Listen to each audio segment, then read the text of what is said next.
17 de fevereiro, Pantocrator, que em grego significa todo-poderoso ou onipotente, falando sobre Jesus Cristo. Então nós vemos várias passagens bíblicas falando sobre Jesus Cristo como onipotente. Em Apocalipse 11, 17 diz: graças te damos, porque assumiste teu grande poder e passaste a reinar. Apocalipse fala isso em relação à destruição do pecado.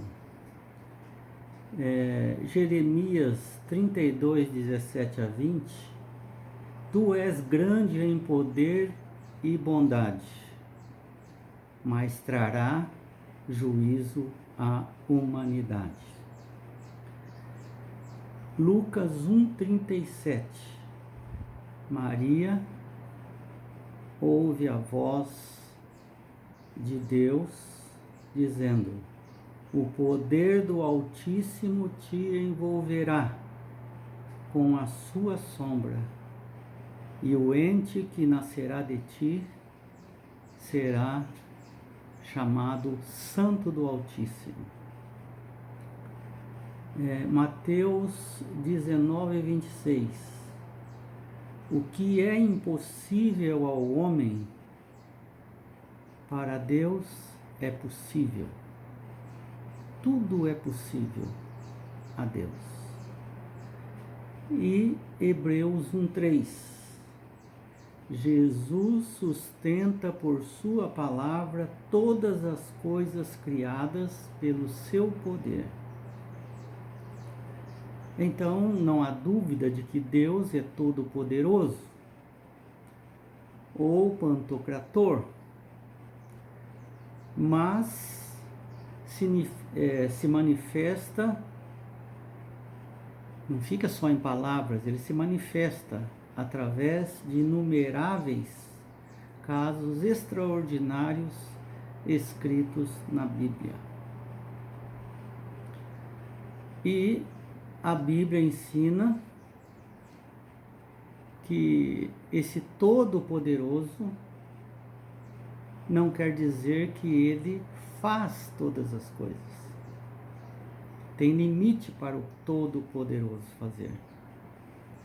Ele tem poder e tudo é possível, mas ele retém algumas coisas e jamais vai fazer aquelas coisas, por causa do seu caráter, que é amor.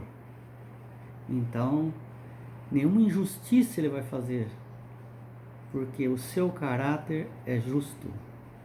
Então, tudo é possível.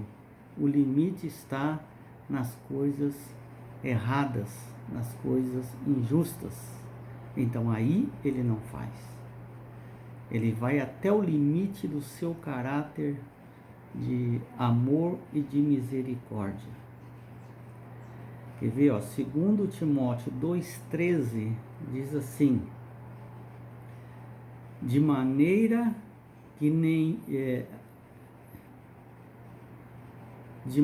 nenhuma Deus pode negar a si mesmo o que ele é, o seu caráter.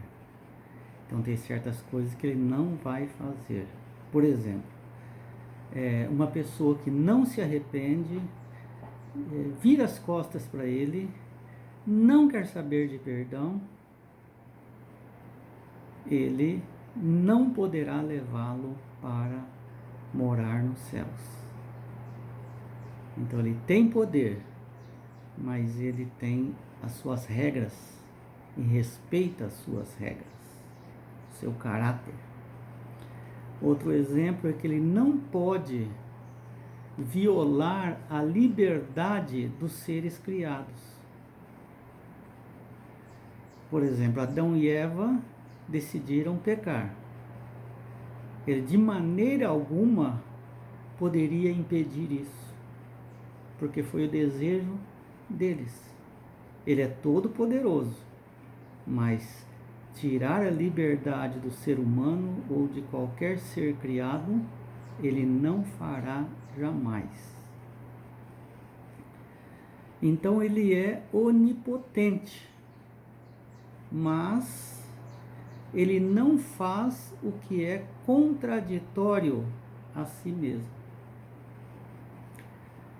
contra a sua natureza. Por exemplo, no Getsemane, Jesus ali se envolveu numa contradição, ou seja, ele queria não passar por aquele momento, estava muito pesado, ele estava sentindo que não iria conseguir passar pela separação de Deus, nunca tinha havido isso. Um muro de separação estava entre o pai e o filho, e ele clamou pelo pai: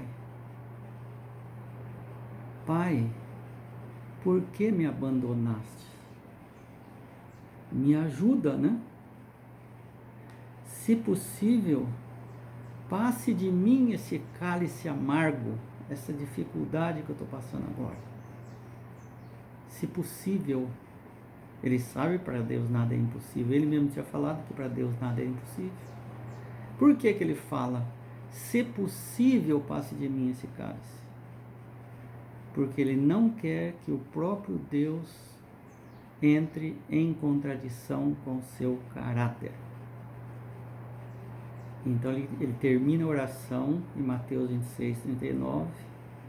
Contudo, não seja como eu quero, mas como tu queres. Então eu quero estar em harmonia com o Senhor.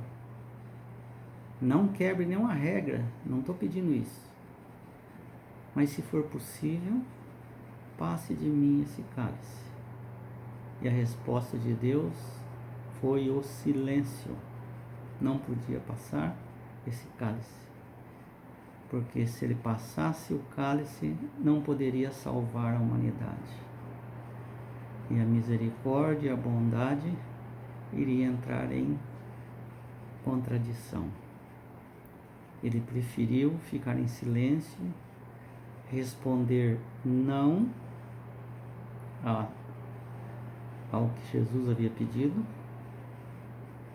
mas o próprio Jesus disse: se for não, tudo bem, porque eu não quero que seja contra seu caráter, a sua vontade. Então o Pai, ele não podia fazer isso, embora seja todo poderoso, nada é impossível para ele. Mas ao mesmo tempo, salvar os pecadores e livrar Jesus eram contraditórios. Teria que ser um ou outro para atender o caráter amoroso de ambos. Então a Bíblia ensina que Deus deveria salvar todas as pessoas. Está em 1 Timóteo 2, 4 a 6. Essa é a vontade de Deus, salvar todas as pessoas. Ele tem poder para isso? Tem, mas é impossível que ele faça isso. Porque tem muitos que não querem, de jeito nenhum. Então, nem todos serão salvos. Os limites do poder de Deus está, nesse caso, na liberdade de escolha. Ele não abre mão da liberdade de escolha, porque faz parte do amor. E continua sendo todo-poderoso, onipotente.